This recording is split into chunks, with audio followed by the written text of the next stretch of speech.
اے ایمان والو، لا تتخذوا مت بناؤ بطانتاً رازدار، من دونکم اپنوں کے علاوہ کو، لا یعلونکم وہ کمی نہیں کرتے، خبالہ لا یعلونکم وہ کمی نہیں کرتے، خبالہ خرابی پہنچانے میں، ودو وہ چاہتے ہیں، پسند کرتے ہیں، ما جو عنتم تم کو تکلیف دے، قد تحقیق، بدت البغضاء ظاہر ہو چکا بغض، من افواہہم ان کے منہوں سے، وما تخفی اور جو چھپاتے ہیں، صدورہم ان کے سینے، اکبر وہ زیادہ بڑا ہے، قد بینا تحقیق کھول کر بیان کر دیا ہم نے، لکم تمہارے لیے، الآیات آیتوں کو، ان کنتم تعقلون اگر تم عقل رکھتے ہو۔ اے ایمان والو، مت بناؤ بتانا،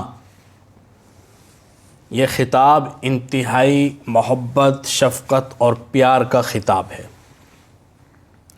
قرآن پاک میں 90 مرتبہ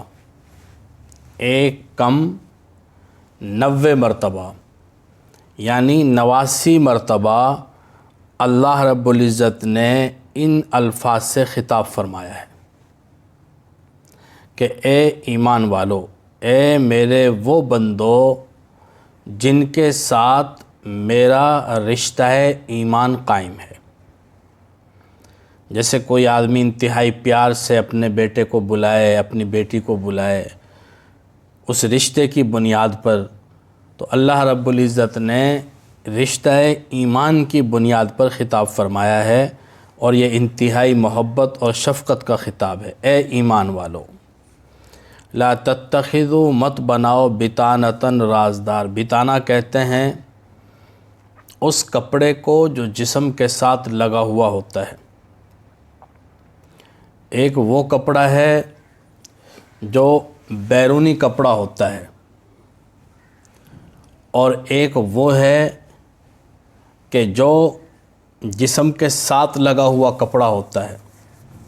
یہ بطانہ بطن سے ہے،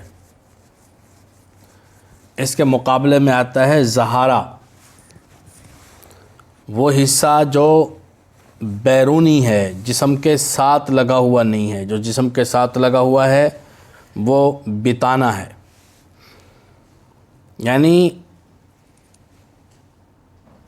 مت بناؤ رازدار، من دونکم اپنوں کے علاوہ، ایمان والوں کے علاوہ، مسلمانوں کے علاوہ کسی کو اپنا رازدار نہ بناؤ۔ حضرت عمر فاروق رضی اللہ تعالیٰ عنہ کے سامنے کسی غیر مسلم کی سفارش کی گئی کہ وہ بڑا اچھا کاتب ہے، آپ امور سلطنت لکھنے کے لیے اسے اپنے پاس منشی رکھ لیں، کاتب رکھ لیں۔ تو حضرت عمر رضی اللہ تعالیٰ نے فرمایا کہ اگر میں نے ایسا کیا تو پھر اس آیت کا مصداق بن جاؤں گا کہ کسی غیر مسلم کو بطانہ مت بناؤ، تو میں تو اس کو رازدار بنا لوں گا۔ ظاہر بات ہے کہ جب حکومتی امور لکھے جائیں گے، امور سلطنت لکھے جائیں گے، حساس معاملات ہوتے ہیں، اس پہ کوئی غیر مسلم ہوگا، وہ غیر مسلم چاہے اسی ملک کا باشندہ کیوں نہ ہو۔ یہ تو موجودہ زمانے کے اندر اقلیتوں کے حقوق کے نام پر غیر مسلموں کو حساس معاملات تک رسائی دے دی جاتی ہے، جس کا بہت بڑا نقصان ہوتا ہے۔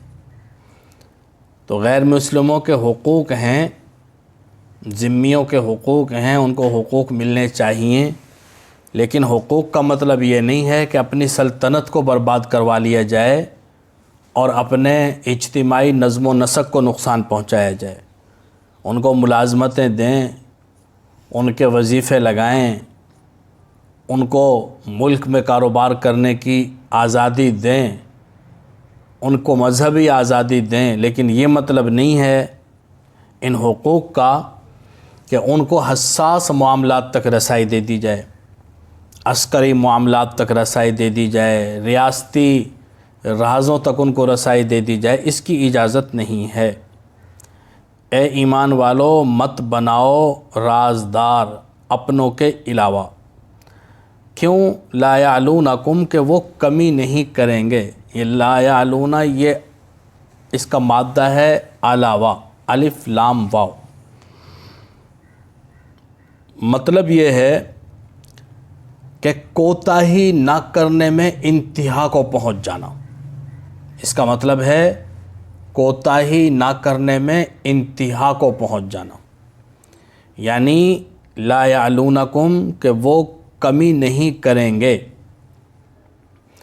انتہائی درجے کی کوشش کریں گے کہ کوئی کمی نہ رہ جائے تمہیں نقصان پہنچانے میں، تمہیں خرابی میں مبتلا کرنے میں۔ خبال، خبالہ کا معنی ہے ایسا فساد، ایسی خرابی جو کسی جاندار کو ایسے اضطراب میں مبتلا کر دے، ایسی پریشانی میں مبتلا کر دے کہ وہ پاگل ہو جائے۔ یہ اندازہ لگائیں کہ غیر مسلم کس حد تک نقصان پہنچانا چاہتے ہیں کہ ایسی خرابی، ایسے فساد میں مبتلا کرنا چاہتے ہیں کہ جو اضطراب اور پریشانی میں مبتلا کر کے جنون تک پہنچا دے، پاگل پن تک پہنچا دے، اور عقل اور حواس کے اوپر، فکر کے اوپر طاری ہو جائے اور فکر کو متاثر کر دے۔ گویا کہ اللہ رب العزت یہ فرما رہے ہیں کہ ان کو اپنا رازدار نہ بناؤ، یہ تو تمہیں نارمل حالت میں چھوڑنا ہی نہیں چاہتے، یہ چاہتے ہیں تمہارے افکار پر بھی قابو پالیں اور تمہارے نظریات تک کو بدل دیں۔ کسی قسم کی کوتاہی کرنے کے لیے تیار نہیں ہے تم کو نقصان پہنچانے کے لیے، بظاہر چاہے تمہارے کتنے ہی قریب کیوں نہ ہو۔ اس آیت کا پس منظر بھی ایسا ہی ہے کہ اوس اور خزرج جو مدینہ کے دو مشرکین کے قبائل تھے، ان کے تعلقات تھے مسلمان ہونے سے پہلے مدینہ میں رہنے والے یہودیوں کے ساتھ۔ مدینہ اور اطراف مدینہ میں جو یہودی رہتے تھے ان کے ساتھ ان کے دوستانہ مراسم تھے۔ جب یہ ایمان لے آئے تو اس کے بعد بھی ایسے تعلقات رہے، دوستانہ تعلقات۔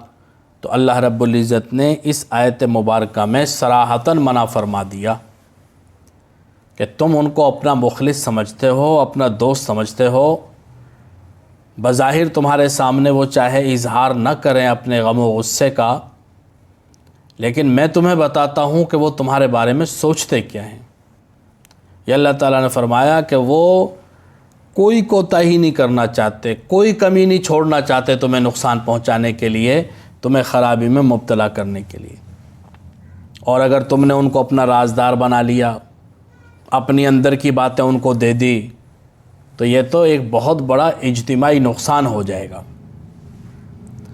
یہ ایمان والو، مت بناؤ بتانا رازدار اپنے علاوہ کو، مسلمانوں کے علاوہ کسی کو۔ لا یعلونکم خبالا، وہ کمی نہیں کرتے خرابی میں، نقصان پہنچانے میں۔ ودو، وہ چاہتے ہیں، وہ پسند کرتے ہیں، ما، اس چیز کو، عنی تم، جو تم کو تکلیف پہنچے۔ تمہیں تکلیف پہنچتی ہے تو وہ خوش ہوتے ہیں،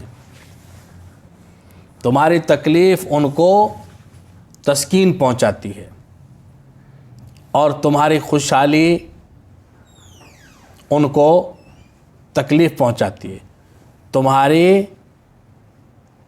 اگر تمہیں تکلیف پہنچ جائے تو تمہاری تکلیف ان کے لیے تسکین کا باعث ہے،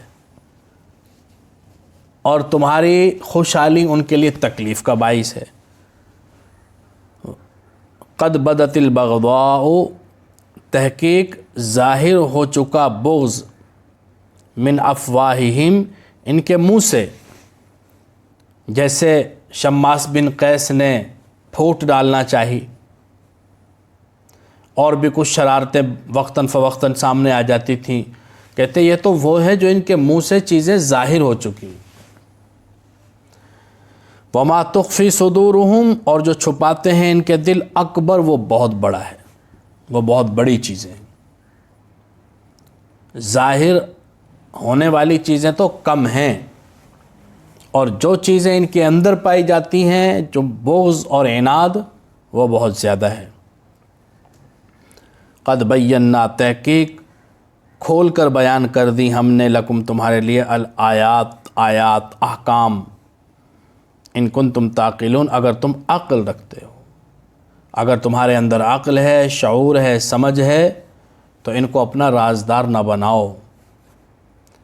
ایسے لگتا ہے کہ جیسے آیات آج کے دن نازل ہو رہی ہیں، آج کے تناظر میں نازل ہو رہی ہیں۔ ایک طرف متحدہ عرب امارات اور بحرین کے نمائندے وائٹ ہاؤس کے اندر اسرائیل کے ساتھ ایک امن معاہدے کے نام پر شکست کھا رہے ہیں۔ امن معاہدہ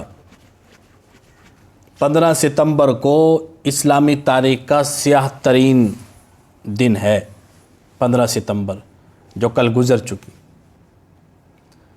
آپ نے تو دیکھا ہوگا جو تصویریں بنوائی گئیں اور جو ان کے ویڈیوز سامنے آئے اور جو خبریں نشر ہوئی عالمی میڈیا پر، کیسے انہوں نے فائلیں لہرا لہرا کے مسلمانوں کو اپنی فتح کے نشان دکھائے ہیں۔ یہ ڈوب مرنے کا مقام ہے۔ چند اوباش لوگوں نے پوری امت کا سودا کرنے کی کوشش کی ہے، اور نام کیا رکھا ہے اس معاہدے کا؟ معاہدہ ابراہیم۔ آپ اندازہ لگا رہی ہیں، معاہدہ ابراہیم۔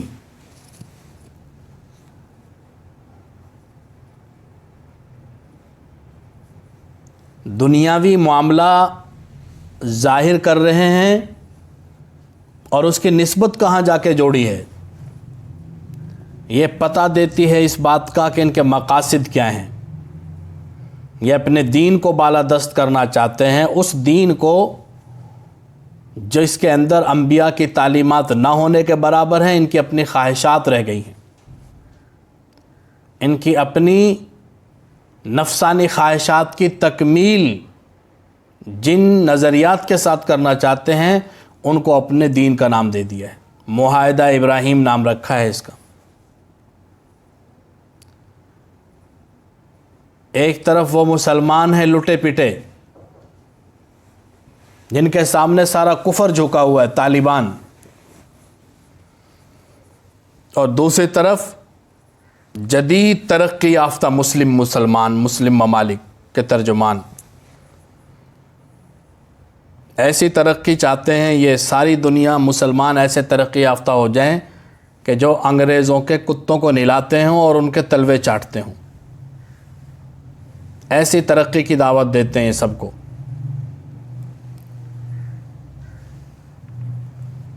کیسے الفاظ ہیں اللہ تعالیٰ کے، دیکھیں اگلی آیت، ہا انتم اولائی، ہاں تم ہی ہو وہ لوگ، ہا انتم اولائی، ہاں تم ہی ہو وہ لوگ، تحبونہم، جو ان سے محبت کرتے ہو، تم ہی ہو وہ لوگ جو ان سے محبت کرتے ہو، کافروں سے، ولا یحبونکم، وہ تم سے محبت نہیں کرتے۔ یہ تم ہی ہو جو ان سے محبت کرتے ہو، وہ تم سے محبت نہیں کرتے۔ وَتُؤْمِنُونَ اور تم ایمان لاتے ہو بالکتاب کلہ تمام کتابوں پر، تورات، انجیل، زبور، تمام کتابوں پر ایمان لاتے ہو، اور وہ ایمان نہیں لاتے ہمارے قرآن پر۔ اللہ تعالیٰ غیرت دلا رہے ہیں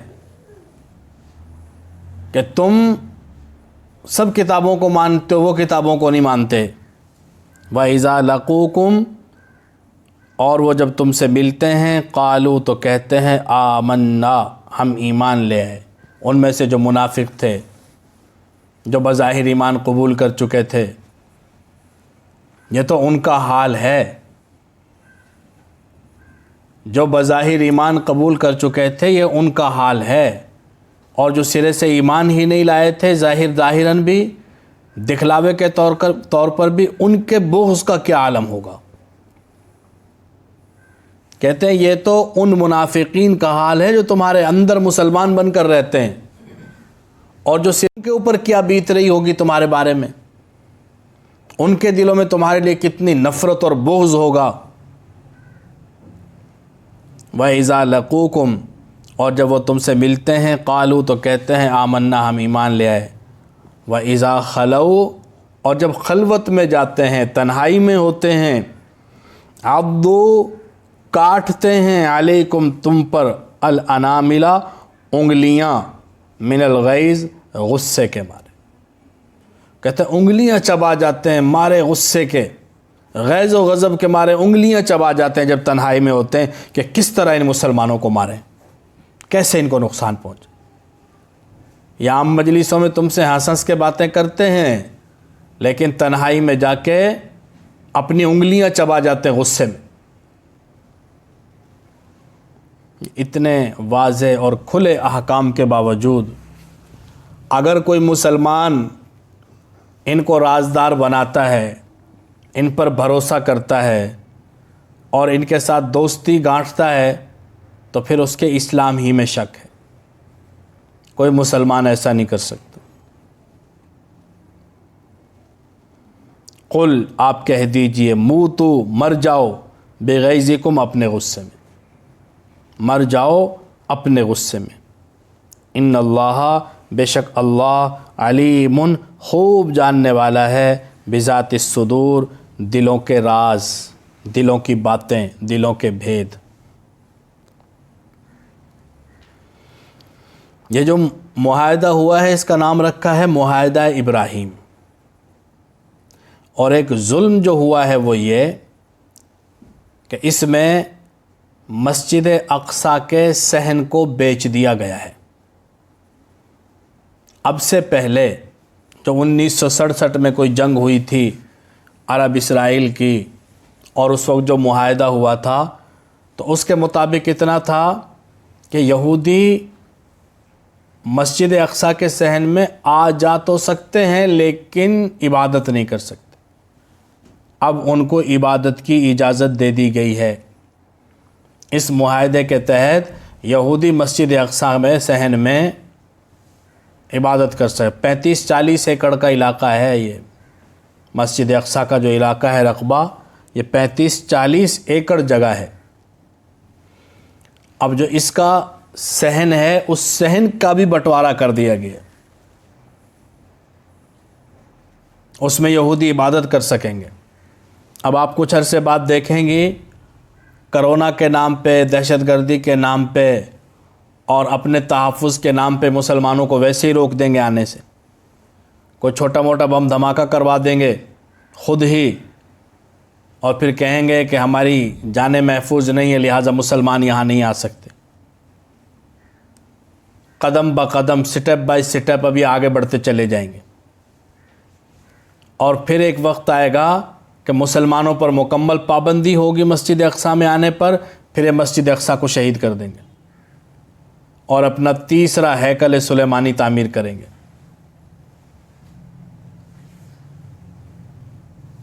ابھی آپ دیکھنا سعودی عرب بھی تسلیم کرے گا علیہ اعلان، دل اندرون خانہ تو تسلیم کر چکا ہے، اندرون خانہ تسلیم کر چکا ہے، علیہ اعلان ان قریب تسلیم کر لے گا۔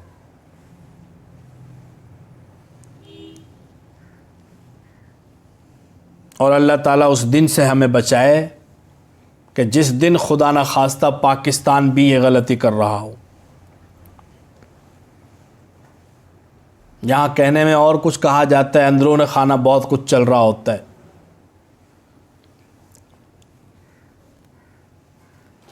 اب شاہ سلمان جو سعودی عرب کا فرما روا ہے بادشاہ، وہ یہی کہہ رہا ہے کہ غلط ہوا ہے، اور جب تک اسرائیل 1967 کی سرحدوں پر واپس نہیں جاتا ہم اس وقت تک تسلیم نہیں کریں گے. لیکن سب جھوٹ ہے، بڑھاپے میں جھوٹ بول رہا ہے، پاؤں قبر میں لٹکے ہوئے ہیں اور اپنی جہنم کے پورے اسباب پیدا کیے ہوئے ہیں. شاہ سلمان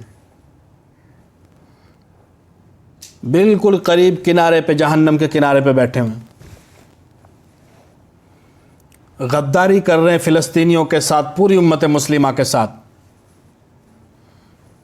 اور کہہ رہے ہیں کہ ہم تسلیم نہیں کریں گے. آپ دیکھ لینا، ہم 15-20 دن مہینہ پہلے سے کہہ رہے ہیں کہ سب تسلیم کریں گے. آپ دیکھ لیں گی کہ سعودی عرب بھی ایسے ہی اعلان کر رہا ہوگا. اور ہمیں تو اس وقت سے ڈر لگ رہا ہے جب خدا نہ خواستہ پاکستان بھی یہ غلطی کرے.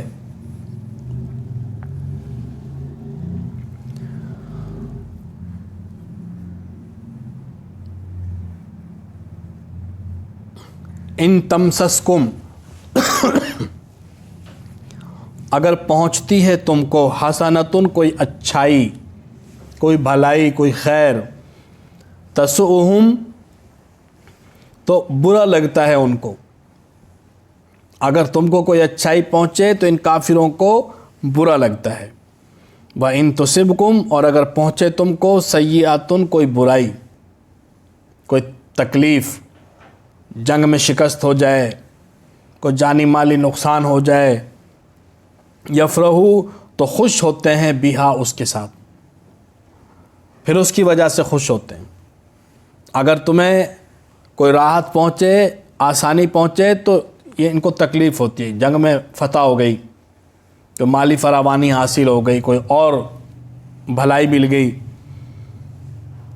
اس سے ان کو تکلیف ہوتی ہے. اور اگر تمہیں تکلیف پہنچے تو اس سے خوش ہوتے ہیں. لیکن ساتھ میں اللہ تعالیٰ نے علاج بتا دیا، وَإِن تَصْبِرُوا، اور اگر تم صبر کرو گے، وَتَتَّقُوا، اور تقوی اختیار کرو. صبر کافی نہیں ہے، صبر کے ساتھ تقوی، پرہیزگاری کی زندگی.